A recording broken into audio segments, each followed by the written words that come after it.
Hey everybody, you've reached How to Live into Peace, the live chats, and today's chat is the third in a series on relationships. How to live into peace in relationships, the ending of relationships. I have to tell you, I haven't really been looking forward to this one, although I have some wonderful resources to share to help navigate the end of a relationship, if that's where you've come to. And when I think about those of you who might be looking for this and finding this and listening to this, I just want to take a deep breath and surround you with grace and peace and courage for what you might have gone through or what you might be going through. God's peace to you. There are three ways that we can navigate any tough situation. This could be a work situation or staying in our job or not staying in our job. It could be the relationship we're in. And those three ways are this. You can accept things the way they are. You can work to change things. And you can withdraw or leave that situation. And so when we're talking about relationships, we're talking about those same three options, which are, again, you can accept things the way they are, knowing they're probably not going to change if you've been working really hard. And here's the thing. Let me review. There's no accident that you're in the relationship you're in. Your angels perhaps have orchestrated that this is the relationship you need to help, for our sakes, to help us work out. So let me put it this way.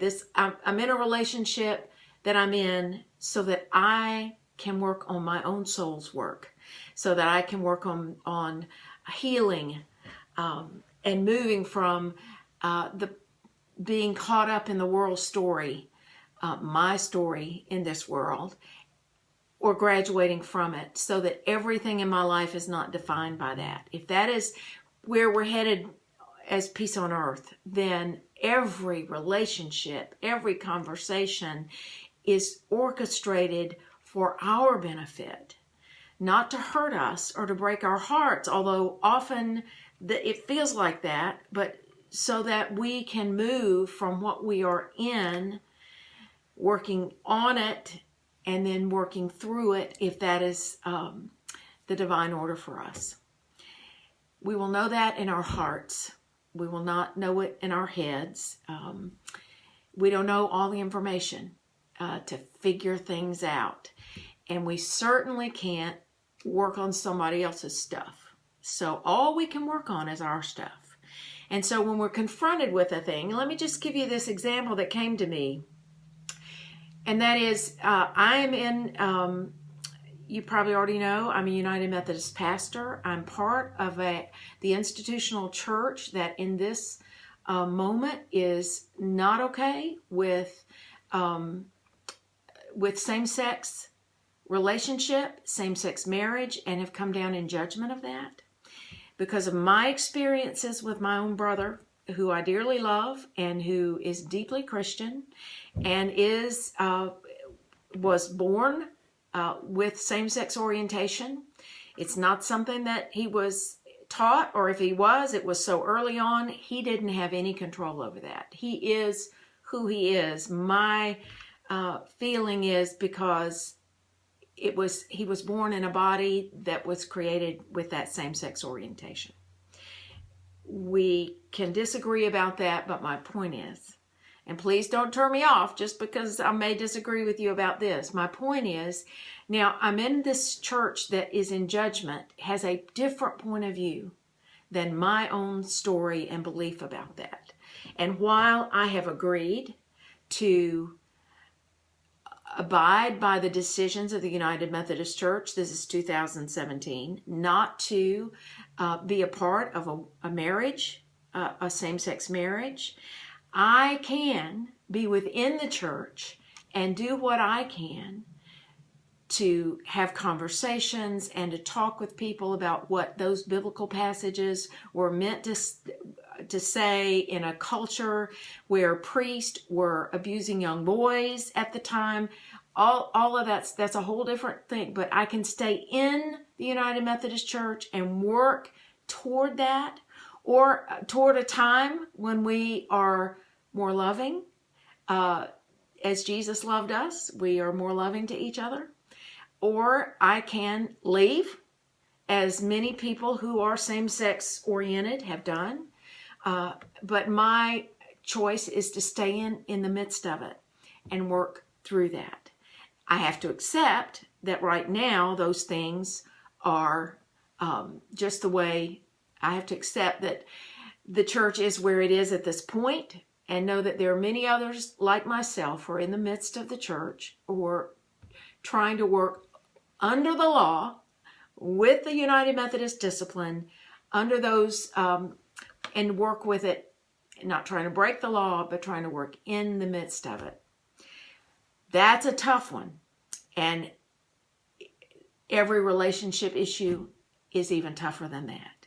If you've made a commitment with your heart and your life to commit your life in devotion to a person, especially in a marriage, but not all of you are in a marriage dealing with end of relationship.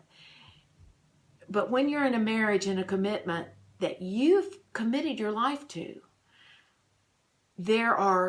it's like a death to leave it.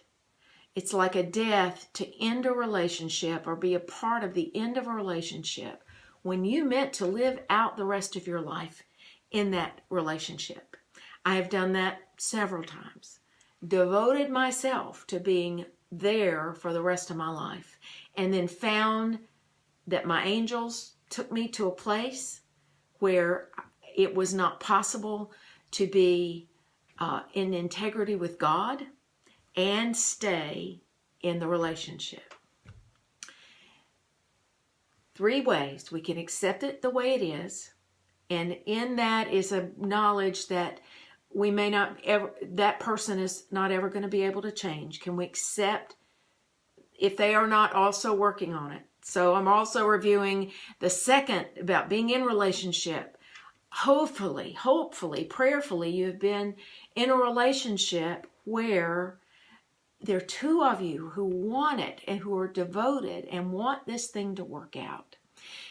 Because I'll remind you again, if we bring ourselves from this relationship to the next one and we haven't worked on our stuff, that new person, even though they don't present with the same issues, we will end up with the same issues because we are the same. Accept it as it is. Can we do that? Work to change in the midst of it being in, and hopefully 2 of you are working to change, or withdraw and leave the relationship. I want to say a bit, because when I was talking about working to change it or accepting it, when we are at the end of our lives, or let's say we've been in the marriage 40 years and the person begins to be even more and more difficult to live with, because as we age, sometimes we lose our filter a little bit, and so we become more difficult to live with. Or if you're in a situation like that, or if you're walking someone home and the end of your relationship is going to be with your death or with that person's death, what we want to do is know we're on sacred ground, and we don't ever want to leave a relationship that we would leave and then have regret later. We want to be in it and do all that we can for that person and with that person. And if they have begun to change because of their aging issues, pretty much you're not going to be able to leave it because of their aging issues. Who can live with themselves and do that when we have made this connection and we've devoted our lives in sickness and in health?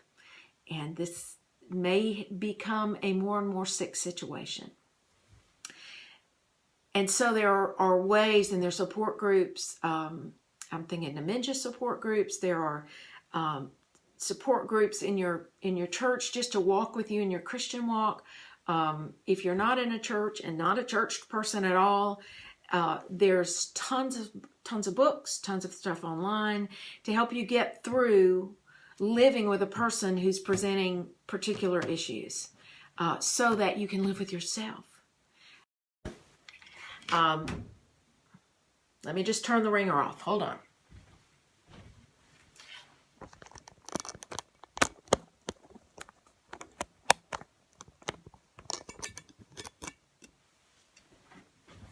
And that was, of course, a solicitation call. They're trying to sell me stuff in the afternoon. So when we're talking about leaving a relationship and getting to the place where we're ready to leave, I know a woman who's ready to leave, but her husband is 72, 73.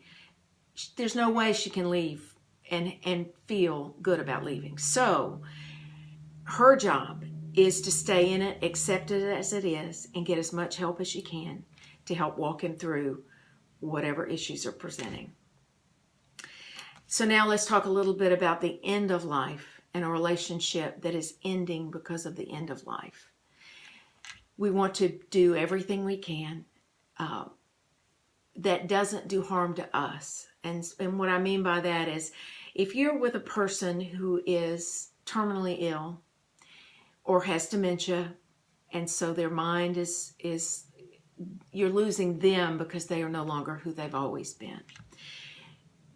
What the issue becomes is you want to be with that person and do everything you can while keeping a slice of your pie. If your life is a pie, you want to keep a significant slice that has nothing to do with taking care of them.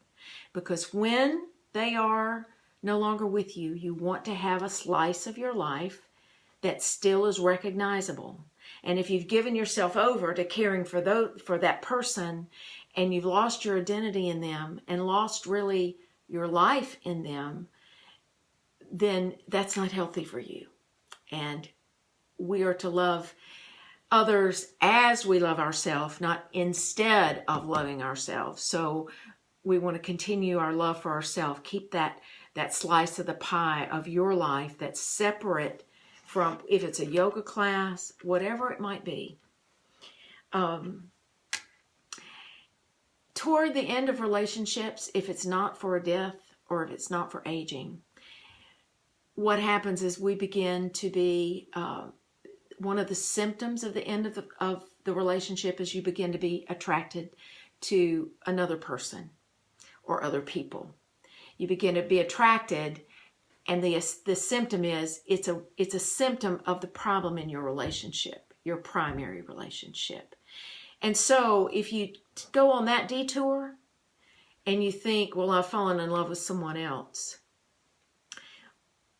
while that may feel absolutely true for you, it is a symptom that this isn't working. And so we're about how to live into peace.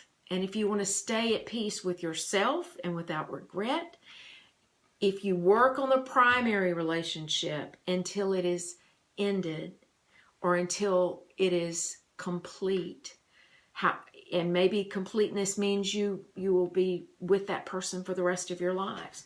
But if we leave that and go on this detour, that's only a symptom of that primary relationship going bad. The amount of destruction that is created, I'm thinking of a particular situation where there's now 2 women involved. Both of the women have children. One, your children, the other person's child. Now, the amount of hurt and the amount of complication that is created because you strayed thinking this person is the one you need to be with, but the primary issue is here. And if that person's the person you meant to be with, they will be there when you finish your unfinished business in the relationship you're in. I say this for your sake, because a broken heart and the guilt that you have to live with for having another relationship on top of the primary relationship is hell on earth. It is not peaceful. Even if in the moment you might finally find happiness, it is not going to bring peace. The lies that are created, I'm just telling you, please, when you find yourself attracted, pull your spirit back and know there's something extremely wrong in your primary relationship. Divorce is like a death. And there's none of us that would go into the end of a relationship, particularly when there are children involved, if we didn't believe with our whole heart that keeping the children in that kind of relationship is not loving to the children. Staying in a relationship with that person is not loving to that person. And staying in the relationship with that person is not loving to ourselves. When it becomes so clear that it's just not loving to stay here, for whatever reasons your angels brought you into it, mission accomplished. Because now you know you don't need to stay in whatever issues are there. And the situations, have you been to counseling? Have you been in counseling for 6 years and there's no change? Have you been in counseling for 6 years or more, and then or even 2 years or 1 year, and your partner has just plainly stated, you just want me to change. You want to find something wrong with me. If they're so settled in and have their heels dug into, they're not changing anything, it's your problem. That's not two people working together. That's not two people loving each other. I do not have your answers. And that's why this is a chat and a sharing that is very difficult, because I cannot know your answers. But as we talk about this, take the things that I might say that apply to you and throw everything else out, because your angels are working with you, and in your own heart you're going to know. And here's what, in my life, if I worked and I worked and I worked, and then I worked some more, and then I would pull back, and then I would work some more, in the same pattern in 3 different relationships. And I will tell you that there came a place in all 3 relationships where it didn't matter if I wanted to work on it some more. It didn't matter if I just would be on my knees praying that for my children's sake or for my sake this would work out. There came a time when my heart was not shut down from love, because I was still I loved enough to say no more. There was a place in my heart that knew I could not trust the same words, the words I've been wanting to hear all along. I couldn't trust the words because I knew the outcome, because the outcome had come in that same relationship over and over and over again. So your heart's going to know. Your heart's going to know these things. There's nothing some woman on the internet's going to say. Your heart's going to know.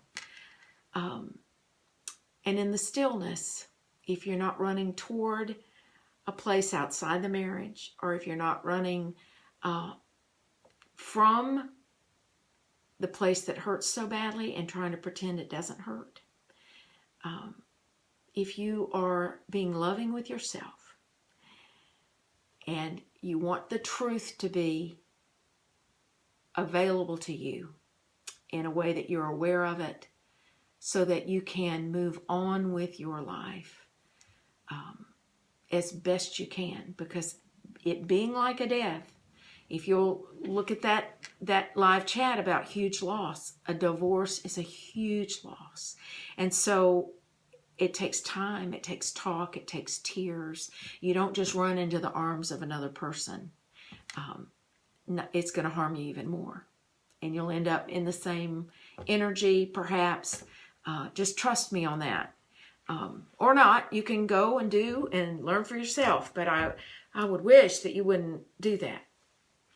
There's a book that I wanted to share a little bit with you on. It'll appear backwards. It's Gregg Braden's The Turning Point, Creating Resilience in a Time of Extremes. And he's talking through the whole book about how to live in this day and time when there are so many things we didn't grow up with, or maybe things are so volatile. It's a day and time when young people don't think the church has anything to offer. And I promise you that the church does, but maybe not, the church we see in the news. But there are those of us in the church that have such deep faith. And it's about the faith. It's not about the church. It's about loving others as Christ loved us. It's not about how big the church is. It's about doing for others. It's about the mission. It's about living a life of discipleship. I'm not going to convince you of that now. Back to the relationship. We are living in a day and time when we're not always finding the answers in the traditional places.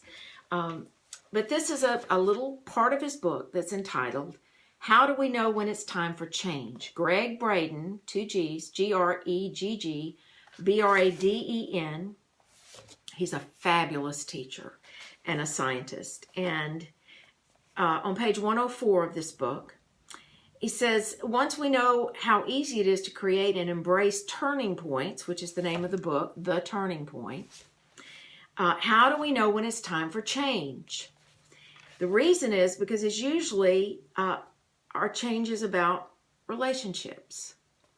And he goes on to say, while we're assessing our job, our family, our romantic partner in life, or a belief system that we've held dear, the need for a change is almost always tied to the most intimate relationships in our lives.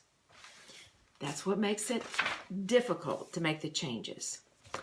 He has 3 questions. And again, this is just one little area that you could review. Another area would be going back to that in the free course to the day that talks about 6 human needs. You're in the relationship you're in because it's meeting those needs in some way. So review your relationship in terms of those needs. How is this meeting my need for security? How is it, or certainty? How is it meeting my need for uncertainty?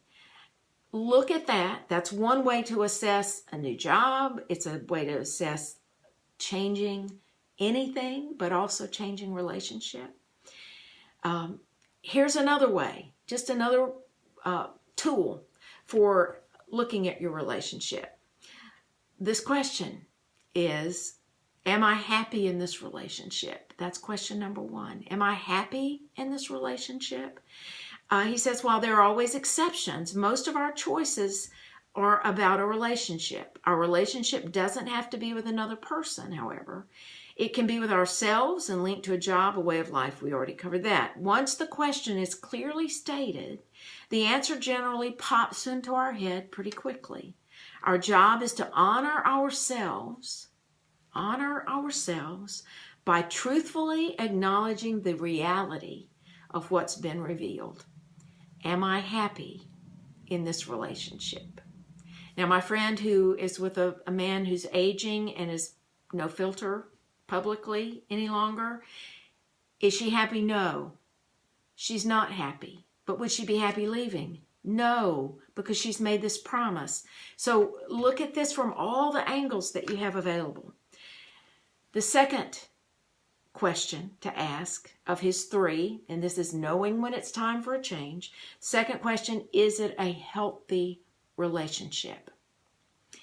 This question may be the simplest because you already know the answer. For example, do you medicate symptoms such as high blood pressure, high cholesterol, chronic rashes, each of which has been linked to the unresolved emotions of frustration, anger, resentment, and hurt? Let me go over those again because I skipped some.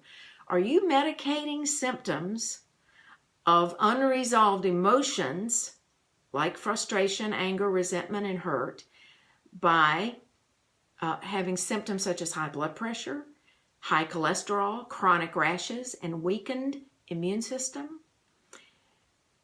They're linked probably to your relationship. So is it a healthy relationship? You already know the answer to that. Do you find yourself searching for diversions, such as an excessive amount of food, alcohol intoxication, or another relationship? Do you help avoid the person? You do those things to help avoid the person or place with which you're not happy. Is this a healthy relationship?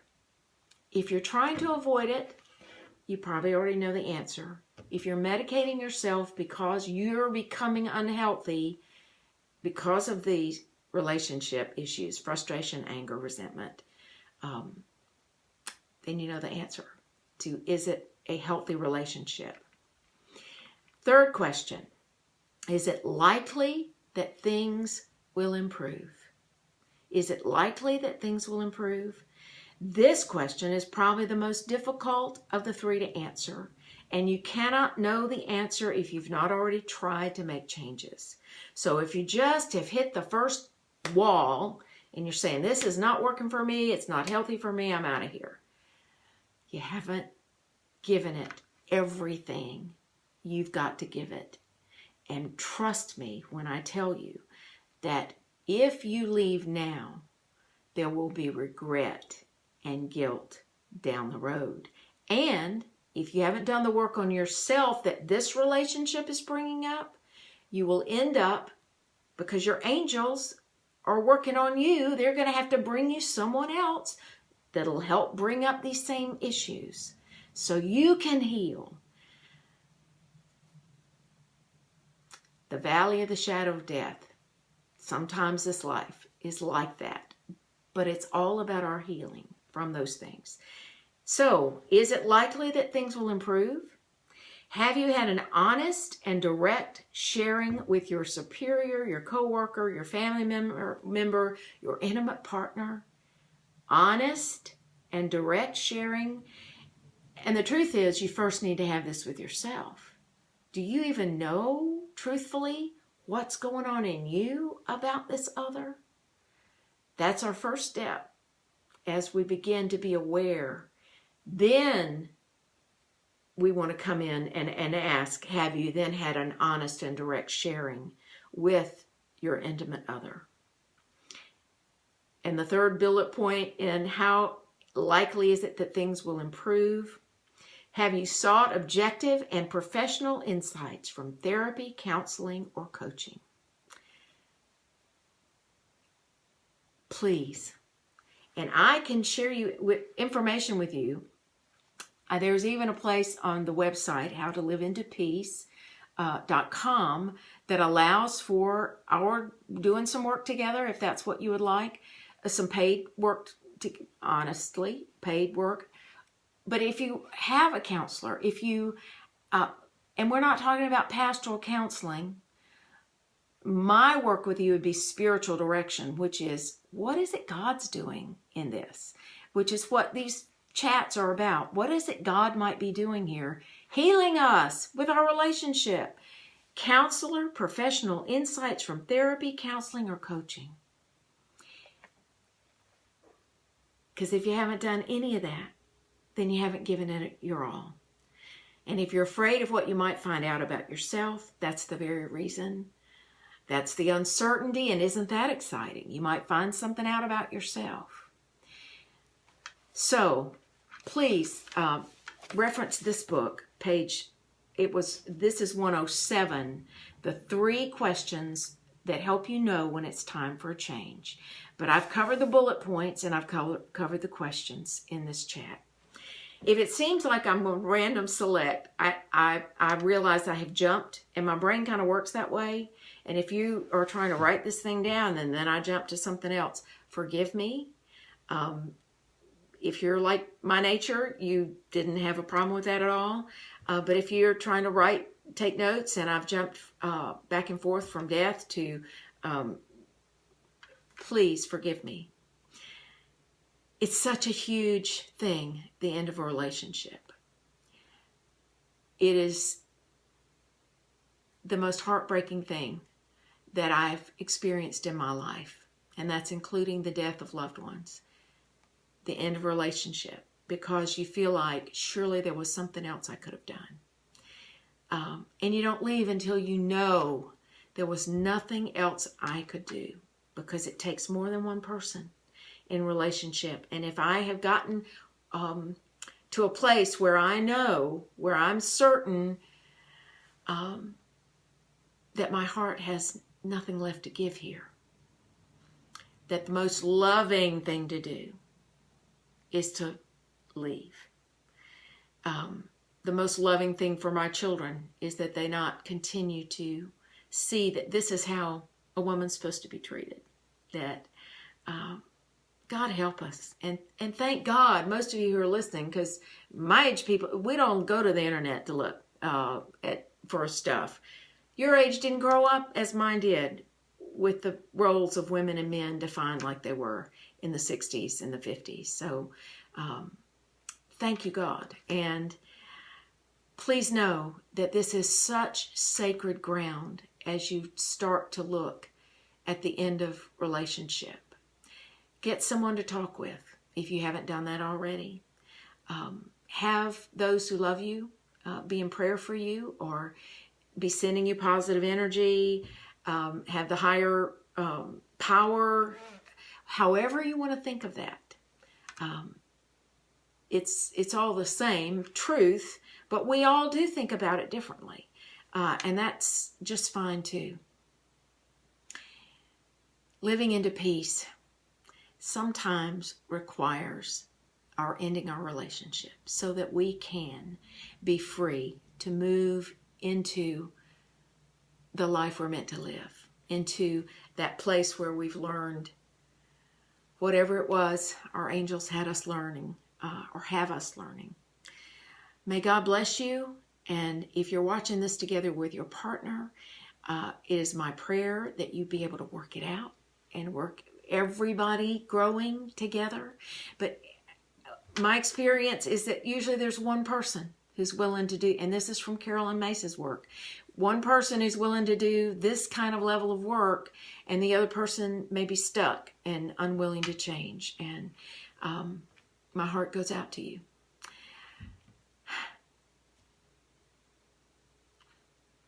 It is, there's not anything more that I can say except that I've shared this.